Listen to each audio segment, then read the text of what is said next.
Hello guys, welcome back to my channel. अगर आपको मेरे वीडियोस पसंद आ रहे हैं तो प्लीज़ मेरे चैनल को लाइक, शेयर एंड सब्सक्राइब जरूर कीजिए और नीचे दी गई ईमेल आईडी पे आप मुझे अपनी स्टोरी भी शेयर कर सकते हैं। मुझे कमेंट करके ज़रूर बताएं कि आपको ये स्टोरी कैसी लगी। इस वीडियो के पार्ट 1, 2, 3 और 4 की लिंक नीचे डिस्क्रिप्शन बॉक्स में दी गई है। आप वहाँ जाकर भी ये वीडियोस देख सकते हैं। जैसे ही आभा दरवाजे की तरफ भागती है, अनय फिर से राजेश के ऊपर बैठ जाता है और आभा दरवाजा बिना खोले पहले राजेश के पास आती है और अपने पल्लू से वो शीशी निकालकर राजेश के पास रख देती है, जिससे अनय उससे दूर बैठ जाता है। आभा जल्दी से जाकर दरवाजा खोलती है। दरवाजे पर गुरुजी और बड़े गुरुजी की उपस्थिति देखकर वो बहुत खुश हो जाती है। गुरुजी को देखकर आभा रोते हुए उनसे बोलती है कि गुरुजी, अब आप ही मेरे परिवार को बचा सकते हैं।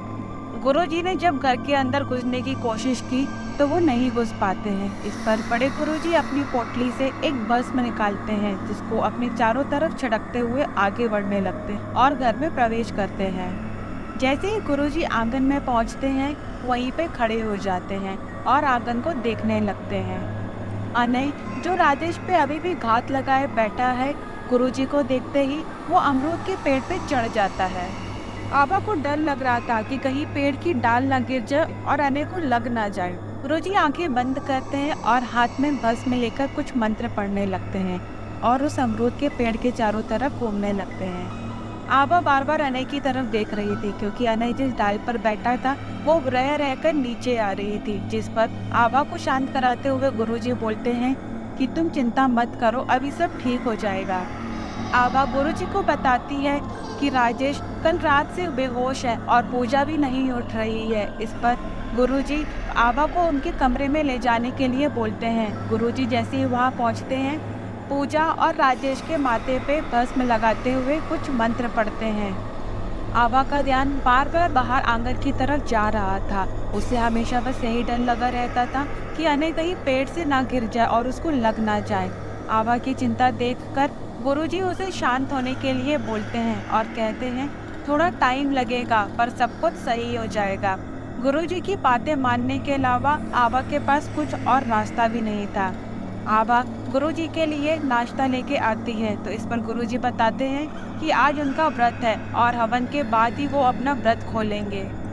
बड़े गुरुजी आभा से बोलते हैं कि जाकर धुले हुए कपड़े पहनाओ, क्योंकि तुम्हें भी हवन में बैठना है। और छोटे गुरुजी तब तक पूरे घर में भस्म छिड़क देते हैं। बड़े गुरुजी फिर से पूरे घर में घूमते हैं, फिर से अमरूद के पेड़ के पास आकर बोलते हैं कि हम यहीं पे हवन करेंगे। तीनों हवन करने के लिए बैठ जाते हैं, जिस पर गुरुजी बोलते हैं, जब तक मैं ना बोलूं तो अपनी आंखें मत खोलना और मेरे बोले हुए मंत्र तुम भी बोलती जाना। आभा का पूरा ध्यान अभी भी राजेश, पूजा और अनय की तरफ था। इस पर गुरुजी आभा की मनोदशा समझते हुए बोलते हैं कि चिंता मत करो बेटी, नहीं तो हवन करने में बाधा आएगी और इस समय भूलकर भी आंखें मत खोलना, नहीं तो वो आत्मा को मुक्ति नहीं मिलेगी। हवन करते हुए आभा को बीच में लगता है जैसे कोई उसके बगल में आके बैठ गया है। वो बहुत डर जाती है, पर वो अपनी आंखें नहीं खोलती है।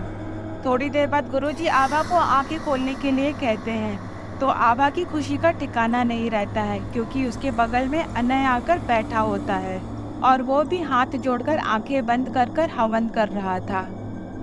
गुरुजी ने एक फूल उठाकर उस पे कुछ मंत्र पढ़ा और अनय के माथे पर फेरते हुए वो फूल आभा को दे देते हैं और बोलते हैं, जब तक ये हवन खत्म नहीं होता है ये फूल अपने हाथों पर ही रखना, गिरने मत देना। गुरुजी फिर से हवन करना शुरू करते हैं और थोड़ी ही देर में राजेश और पूजा भी वहां आकर बैठ जाते हैं। अब आभा की खुशी का ठिकाना नहीं रहा। उसका पूरा परिवार एक साथ बैठा हुआ था और उठकर गुरुजी के चरणों में आकर गिर जाती है, जिस पर गुरुजी बोलते हैं कि अभी बला टली नहीं है। बेशक आपका परिवार उस आत्मा से मुक्त हो चुका है, लेकिन अभी आत्मा को मुक्ति नहीं मिली है, इसलिए अपनी जगह से अब मत उठना। इस पर आभा अपनी जगह पे जाके बैठ जाती है और गुरुजी से पूछती है कि उस आत्मा को कब तक मुक्ति मिलेगी। इस पर गुरुजी बोलते हैं कि समय नहीं आया है, आज रात तक उसके मम्मी पापा को यहाँ बुलाना होगा, उसकी जो भी अधूरी इच्छाएं हैं वो पूरी करनी होगी। इच्छाएं? कैसी इच्छाएं गुरुजी? गुरुजी बोलते हैं कि ये भटकती हुई आत्मा 2 बच्चों की है जो अपनी माँ से मिलना चाहते हैं। अगर इनकी इच्छा पूरी नहीं हुई तो आत्मा ऐसे ही भटकती रह जाएगी और तुम कभी इस घर से निकल नहीं पाओगी। इस पर आभा पूछती है तो गुरुजी उनकी इच्छा क्या है और उनको कैसे पूरी की जा सकती है। इस पर गुरुजी बोलते हैं इनके माता पिता को खोज के लाइए, उनको भी इसी स्थान पर उपस्थित होना होगा, तभी उन आत्माओं की इच्छा पूरी हो सकती है।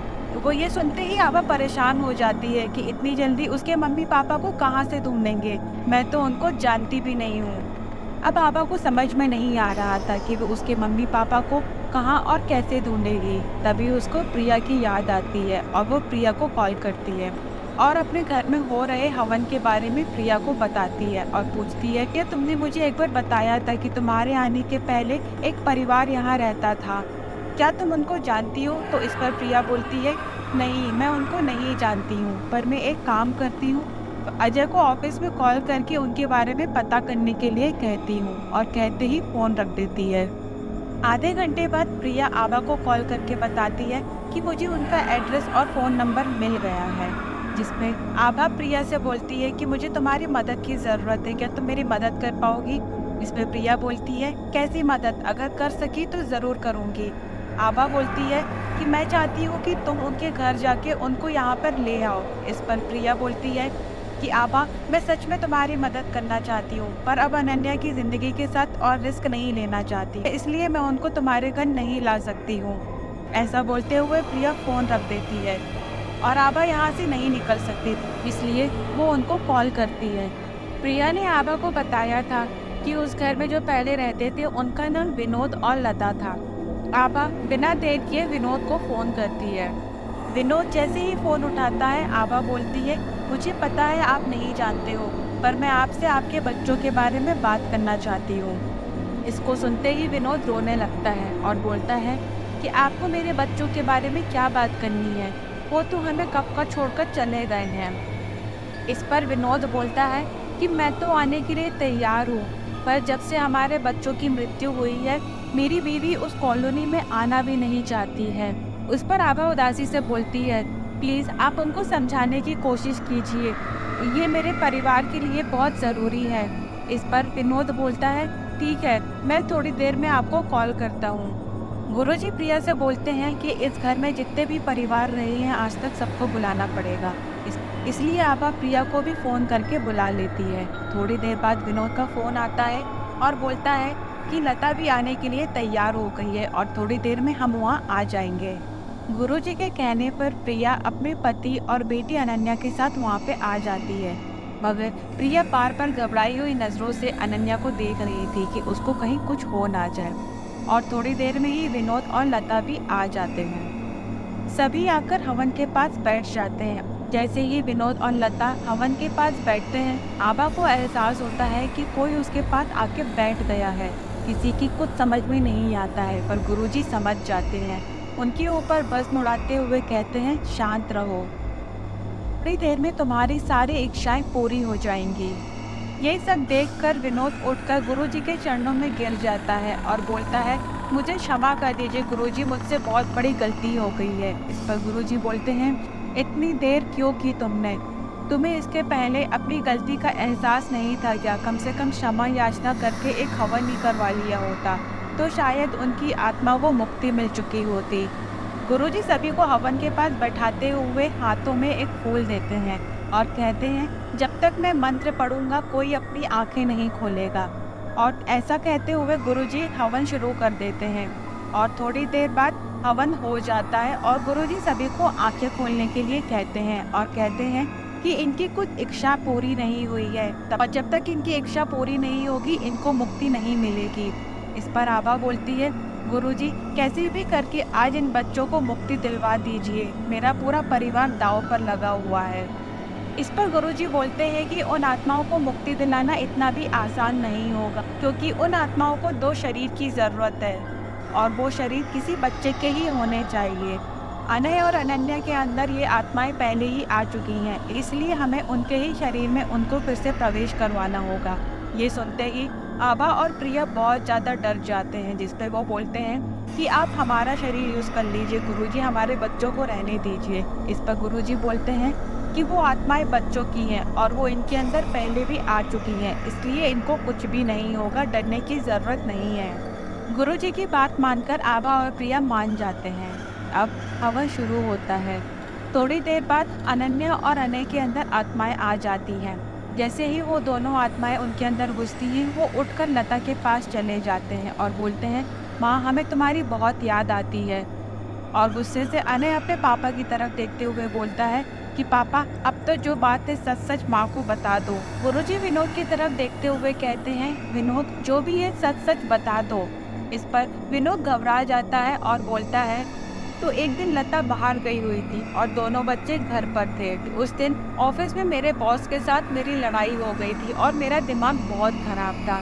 मुझे घर आकर भी बहुत सारे काम करने थे, पर ये दोनों बच्चे बहुत हल्ला कर रहे थे। तो इनको मैंने बहुत समझाने की कोशिश की कि अभी थोड़ी देर शांत रहो, मुझे ऑफिस का काम खत्म करना है, पर वो बच्चे मेरी बात नहीं मान रहे थे। जिस पे मैंने गुस्से में दोनों को आंगन में बंद कर दिया और अंदर से कड़ी लगा ली और मैं अपना काम करने लगा। थोड़ी देर बाद बच्चे दरवाज़ा खटखटाते हैं और बोलते हैं, माँ दरवाज़ा खोलो ना, मुझे भूख लग रही है। मुझे लगा ये सब इनका नाटक है और मैंने दरवाज़ा नहीं खोला। इसी बीच मेरे बॉस का फ़ोन आता है। काम के सिलसिले में मैं उनके घर निकल जाता हूँ। करीब 2 घंटे बाद जब मैं घर आता हूँ, तब तक लता घर नहीं आई थी। मैंने आंगन में देखा, दोनों बच्चे गिरे हुए थे, उनके सिर से बहुत खून निकल रहा था और दोनों के हाथ में अमरूद थे। मैं समझ गया कि भूख लगने पर ये लोग पेड़ पर चढ़े होंगे और अमरूद तोड़ रहे होंगे और टहनी कमजोर होने के कारण दोनों गिर गए। मैंने दोनों को बहुत उठाने की कोशिश की, मगर शायद मैं आने में लेट हो गया और ये दोनों जा चुके थे। मैं बहुत डर गया था और मुझे पता था अगर लता को पता चला कि ये मेरी गलती के कारण हुआ है तो वो मुझे कभी माफ़ नहीं करेगी। इसलिए मैं लता के सामने दोनों को हॉस्पिटल ले जाने का नाटक करता हूँ। विनोद के सच बताते ही दोनों बच्चों को मुक्ति मिल जाती है और लता ये जानकर बहुत दुखी होती है, जिससे उसको तुरंत ही हार्ट अटैक आ जाता है और उसकी भी वहीं पे मौत हो जाती है। इस पर गुरुजी विनोद को बोलते हैं, ये सब तुम्हारे कर्मों का फल है। उस घर को अब आत्मा से मुक्ति मिल चुकी थी, दोनों बच्चे भी एकदम ठीक थे, मगर अब तक उस घर में आभा और उसके परिवार के साथ इतना कुछ हो चुका था कि अब आभा उस घर में बिल्कुल नहीं रह सकती थी और अगले ही दिन वो लोग भी वो घर छोड़ देते हैं। अगर आपको ये स्टोरी पसंद आई हो तो प्लीज़ मेरे चैनल को लाइक शेयर एंड सब्सक्राइब जरूर कीजिए।